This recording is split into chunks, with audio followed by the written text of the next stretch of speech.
E hoje vamos responder mais um simulado de questões da prova teórica do Detran. Questão número 1. Um motociclista ao transitar com os faróis apagados. Alternativa A. Comete infração de trânsito. Alternativa B. Comete infração apenas se estiver transitando à noite. Alternativa C. Comete infração somente se estiver transitando em rodovia. Alternativa D. Não comete infração se estiver transitando em vias urbanas, ou seja, na cidade. Qual é a resposta correta da questão 1? Um motociclista ao transitar com os faróis apagados.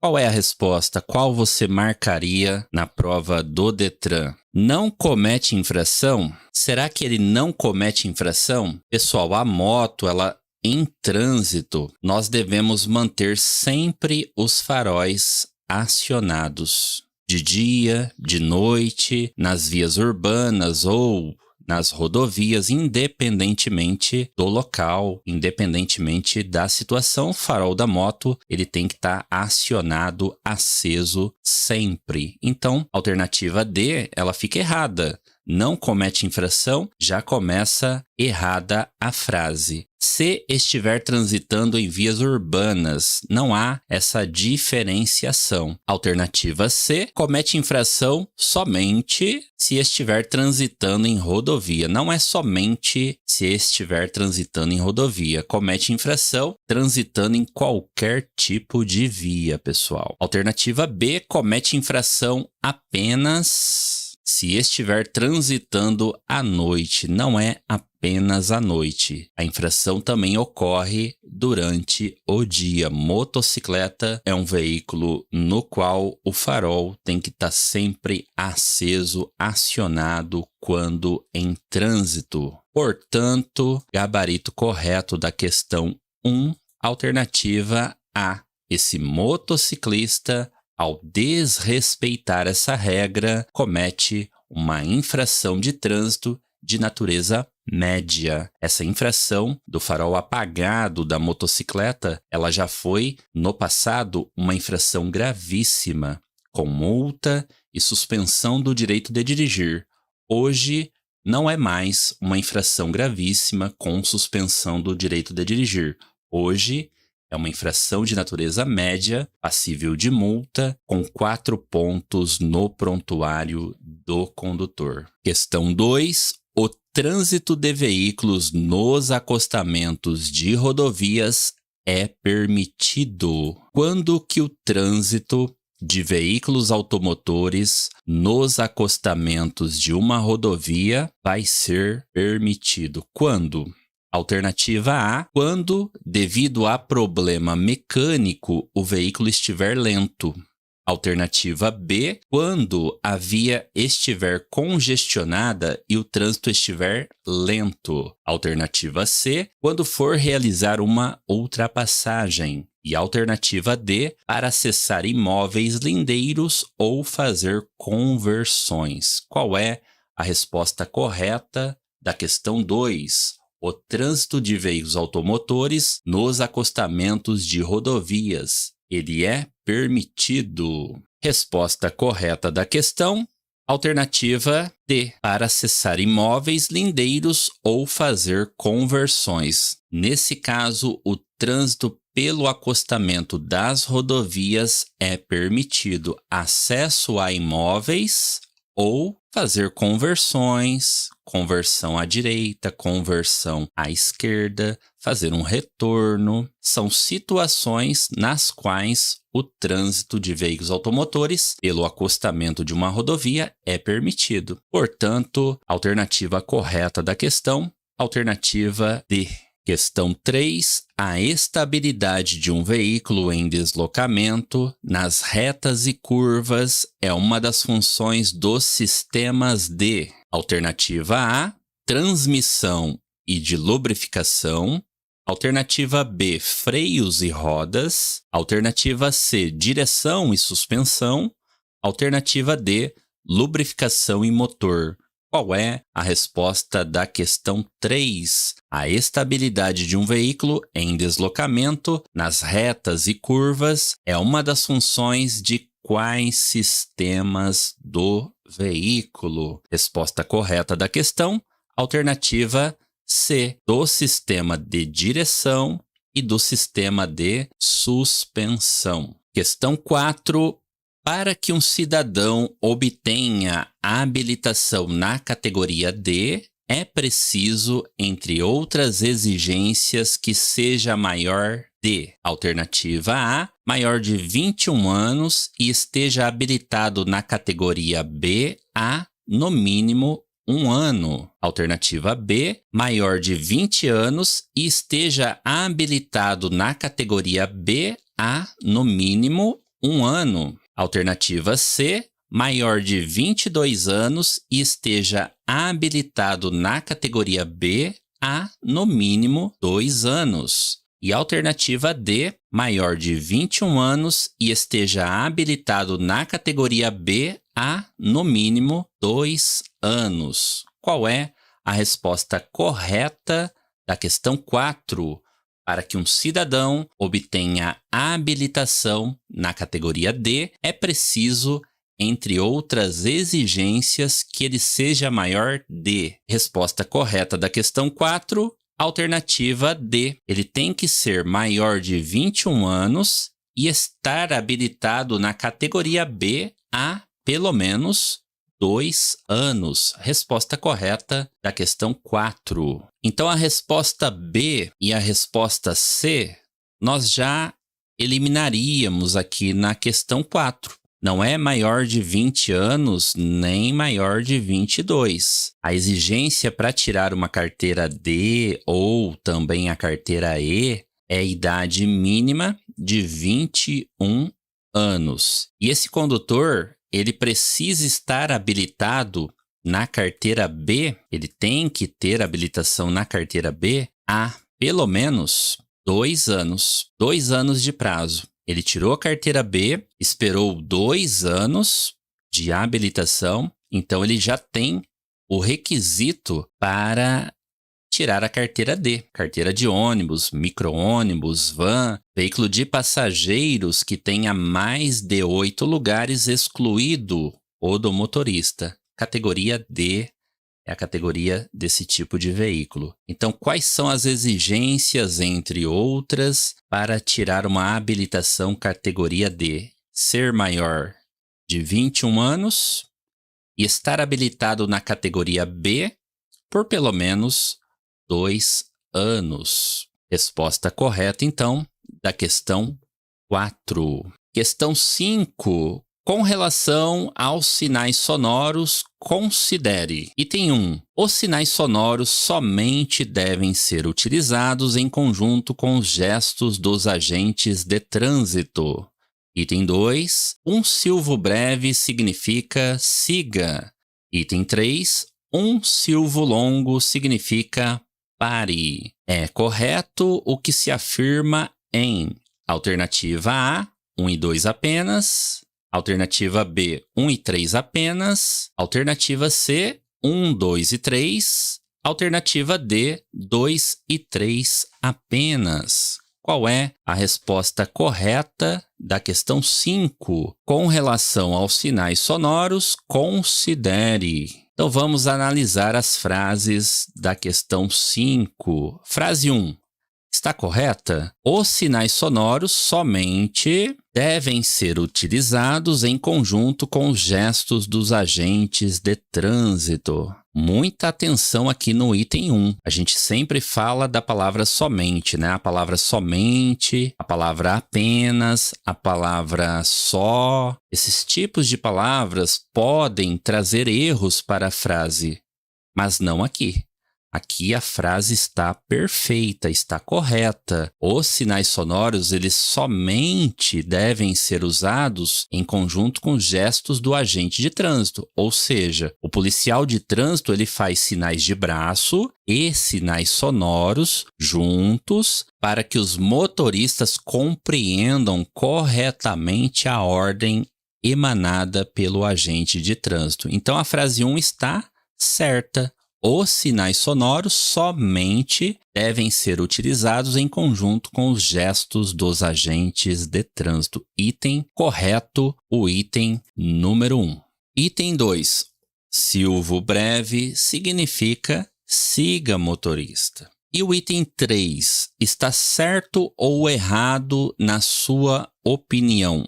Um silvo longo significa pare. Isso está errado. O item 3 está errado. Um silvo longo significa reduza a marcha. Um silvo longo significa reduza a marcha, não é pare. Errado o item 3. E o sinal de pare? Como que é o sinal de pare? O sinal de pare são 2 silvos breves, 2 apitos rápidos, significam pare, motorista. Então, revisando a questão. Item 1, pessoal, cai muito essa frase na prova do Detran. Os sinais sonoros somente devem ser utilizados em conjunto com os gestos dos agentes de trânsito. Perfeita a frase 1. Depois tem as questões sobre sinais sonoros. Então temos ali, no item 2, um silvo breve significa siga,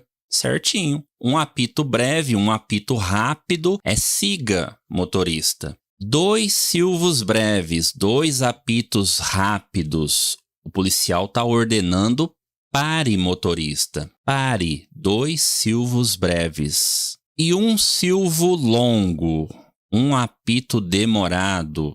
O policial está ordenando reduza a marcha. Vá mais devagar, diminua. Certinho? Então, o item 3 aqui ficou errado na questão.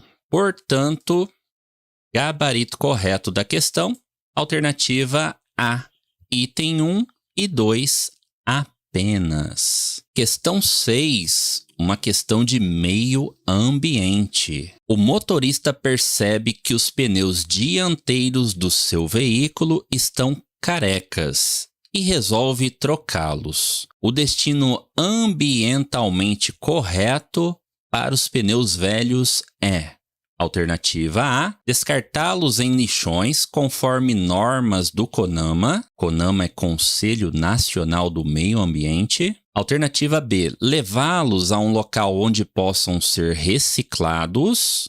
Alternativa C, guardá-los em casa para posterior reaproveitamento. Alternativa D, utilizá-los como pneu estepe. Qual é a resposta correta da questão 6? O motorista percebe que os pneus dianteiros do seu veículo estão carecas e resolve trocá-los. Qual é o destino ambientalmente correto para esses pneus velhos? Qual é a resposta correta que você escolheu aí? Alternativa B, levá-los a um local onde possam ser reciclados. Questão 7. O ciclista está no meio da travessia da via quando o semáforo fica verde. O condutor de veículo motorizado deve, alternativa A, pôr o carro em movimento de forma lenta sem colocar o ciclista em risco. Alternativa B, repreender o ciclista se ele continuar atravessando. Alternativa C, buzinar para que o ciclista respeite a preferência do veículo. Alternativa D, aguardar o final da travessia. Qual é a resposta correta da questão 7? O ciclista está no meio da travessia da via quando o semáforo fica verde. O semáforo fica verde para os condutores, mas o ciclista, ou se a questão mencionasse o pedestre também, o outro veículo que está cruzando a via, se há alguém ainda atravessando a via, mesmo que o semáforo fica verde, nós temos que aguardar que eles concluam, que eles terminem a travessia. Você não pode pôr o carro em movimento, como diz na alternativa A, isso está errado. Nós temos que aguardar com o veículo parado, aguardar que eles concluam a travessia completamente. Repreender, discutir, caso o ciclista continue atravessando, é direito dele continuar atravessando. O motorista deve aguardar, esperar. Buzinar, para que o ciclista respeite a preferência do veículo, a preferência não é do veículo. A preferência é daquele que já está atravessando a via, no caso, o ciclista. Portanto, sobra a resposta D, aguardar o final da travessia desse ciclista é o gabarito da questão 7. Questão 8. Qual sinalização prevalece sobre as demais? Alternativa A, as ordens do agente de trânsito. Alternativa B, as placas de regulamentação. Alternativa C, as indicações do semáforo. Alternativa D, os gestos dos condutores. Qual é a resposta correta da questão 8? Qual sinalização prevalece sobre as demais? Resposta correta da questão, alternativa A. As ordens do agente de trânsito, elas prevalecem sobre as demais sinalizações de trânsito. Sempre que houver um policial ou um agente controlando o trânsito, a ordem dele é superior aos outros sinais de trânsito. É a sinalização que prevalece. Ordens ou gestos do agente de trânsito. Questão 9. Estacionar o veículo em locais e horários proibidos, especificamente pela sinalização. Placa proibido estacionar. É, alternativa A, uma infração leve, 3 pontos na Carteira Nacional de Habilitação. Alternativa B, infração média, 4 pontos na Carteira Nacional de Habilitação. Alternativa C, infração grave, 5 pontos na Carteira Nacional de Habilitação e retenção do veículo. Alternativa D, infração média, 4 pontos na Carteira Nacional de Habilitação e remoção do veículo.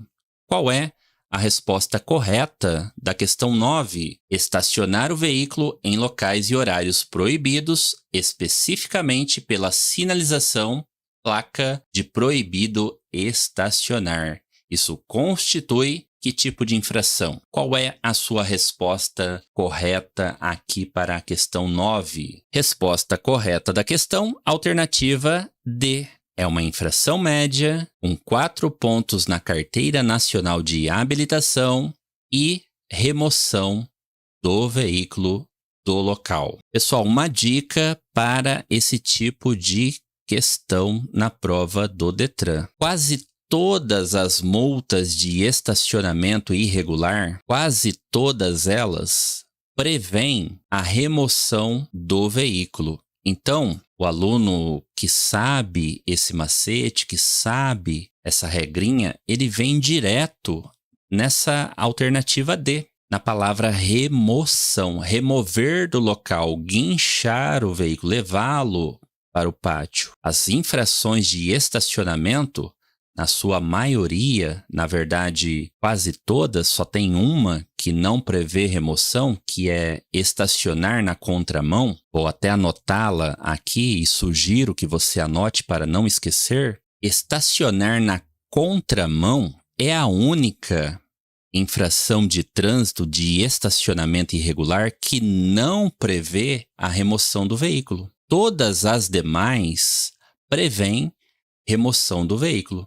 Então, na maioria das provas do Detran, o Detran cobra a resposta assim. É uma infração com remoção do veículo. Então, se você lembrar dessa regrinha, lembrar desse macete, isso vai te ajudar muito a resolver a questão.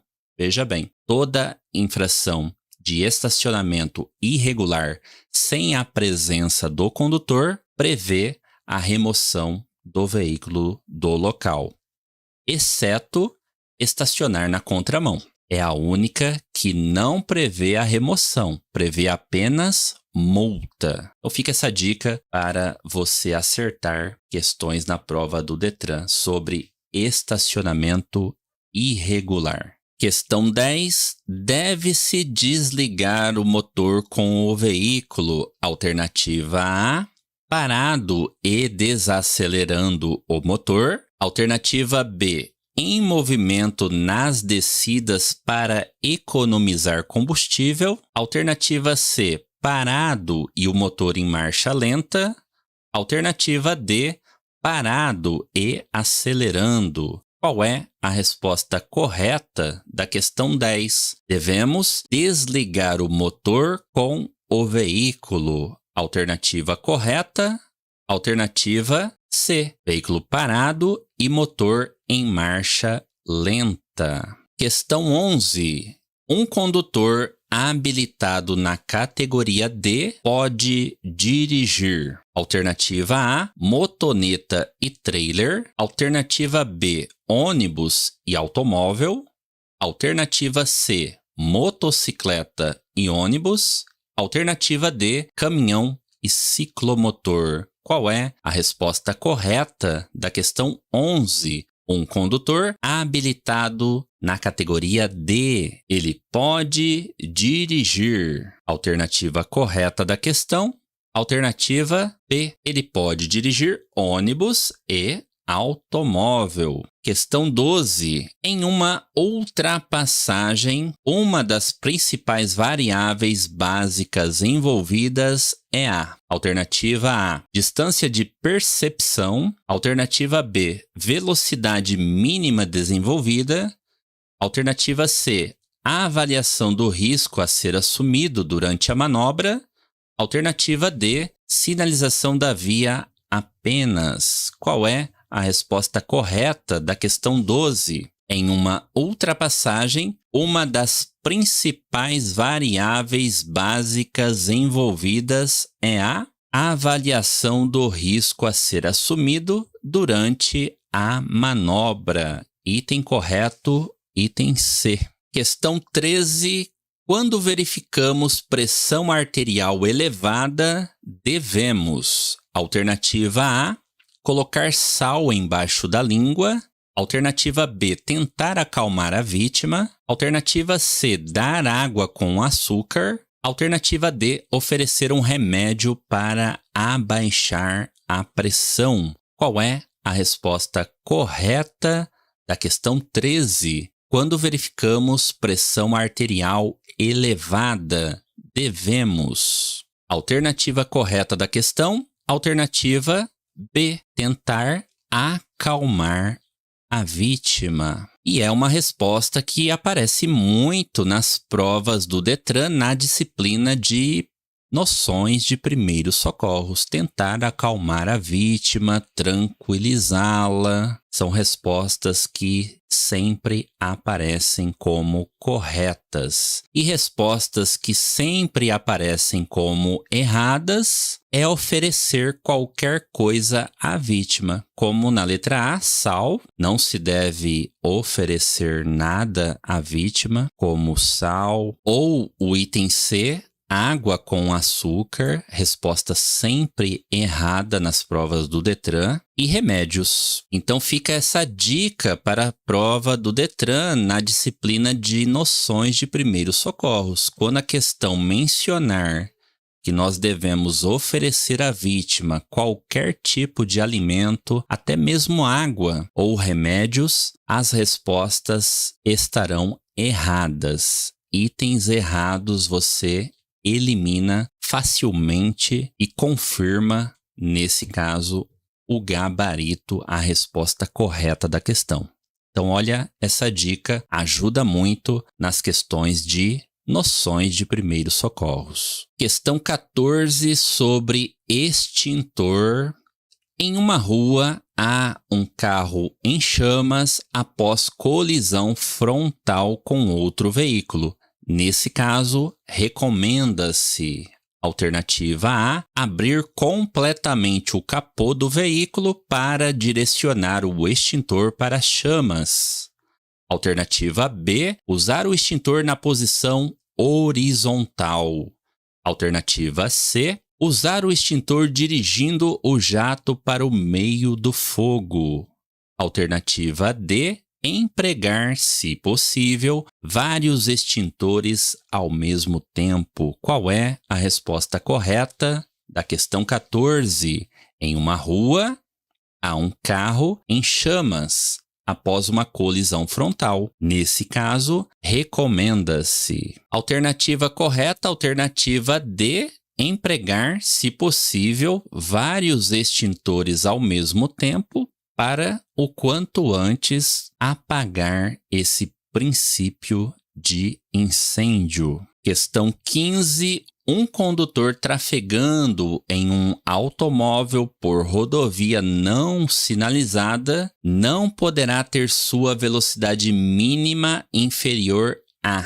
Então, detalhes da questão. Muita atenção aos detalhes. Ele não poderá ter sua velocidade mínima inferior a quanto? Velocidade mínima em uma rodovia não sinalizada. Alternativa A, 75 km por hora. Alternativa B, 110 km por hora. Alternativa C, 55 km por hora. Alternativa D, 60 km por hora. Qual é a resposta correta da questão 15? Um condutor trafegando em um automóvel por rodovia não sinalizada. Esse condutor não poderá ter sua velocidade mínima inferior a quantos quilômetros por hora? Resposta correta da questão, alternativa C. Ele não poderá ter sua velocidade mínima inferior a 55 km por hora, como regra. Porque qual é a velocidade máxima em uma rodovia não sinalizada? A velocidade máxima para uma rodovia não sinalizada para veículos leves é de 110 km por hora. Se for uma rodovia de pista dupla, 110 km por hora é a velocidade máxima para veículos leves. E qual é a velocidade mínima para esse tipo de via, então? A velocidade mínima, ela não poderá ser inferior à metade da máxima permitida. Qual é a metade de 110? 55 km por hora. Tudo bem? Resposta da questão 15. Portanto, resposta correta da questão 15, alternativa C. 55 km por hora é a velocidade mínima em uma rodovia não sinalizada para veículos leves.